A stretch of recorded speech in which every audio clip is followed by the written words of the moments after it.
বিশ্বকাপে এক অনন্য রেকর্ড গড়তে চলেছে আর্জেন্টিনা। গ্রেটেস্ট শো অন আর্থে ৬ জন আর্জেন্টাইন কোচ সামলাবেন ৬ দেশের ডাগআউট, যা কিনা এক দেশ থেকে সর্বাধিক কোচ প্রতিনিধিত্ব করার রেকর্ড। আর প্রথমবারের মতো থাকছেন না কোনো Brazilian coach. Rainbow allrounder exterior পে বাড়ির বাহিরের দেয়ালের সুরক্ষা নিয়ে থাকুন নিশ্চিন্ত, সাথে পাচ্ছেন 10 বছরের ওয়ারেন্টি। ফুটবল বিশ্বের দুই চিরপ্রতিদ্বন্দ্বী আর্জেন্টিনা ও ব্রাজিল। লড়াইটা কেবল মাঠের 11 জন ফুটবলারের মধ্যেই সীমাবদ্ধ থাকে না, যা ছড়িয়ে পড়ে ডাগআউটেও। বিশ্বকাপ শুরুর আগে সেই লড়াইয়ে জয়ী আর্জেন্টিনা। কৌশল আর মস্তিষ্কের যুদ্ধে ব্রাজিলকে অনেক পেছনে ফেলেছে দেশটি। ফুটবল ইতিহাসে প্রথমবারের মতো ব্রাজিলে কোনো প্রতিনিধি থাকছেন না ডাগআউটে, যেখানে আর্জেন্টাইন কোচ 6 জন।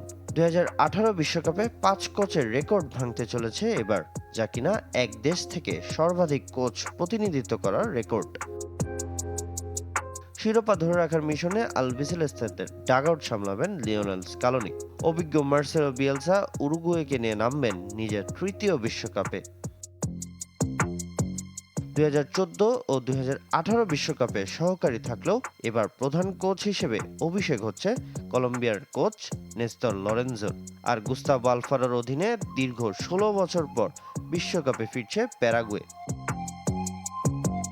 চিলি ও আর্জেন্টিনার সহকারী কোচ থাকার পর এবারই প্রথম হেড কোচের ভূমিকায় ইকুয়েডরের ডাগআউট সামলাবেন সেবাস্তিয়ান পেকাসেস। আয়োজক যুক্তরাষ্ট্রের দায়িত্বে আছেন মাউরিসিও পোচেত্তিনো। টটেনহ্যাম, পিএসজি, চেলসির মতো ক্লাব সামলে জাতীয় দলের দায়িত্ব নিয়ে বিশ্বকাপে থাকবেন এই ট্যাকটিশিয়ান। সামিনিয়া sir, channel 24।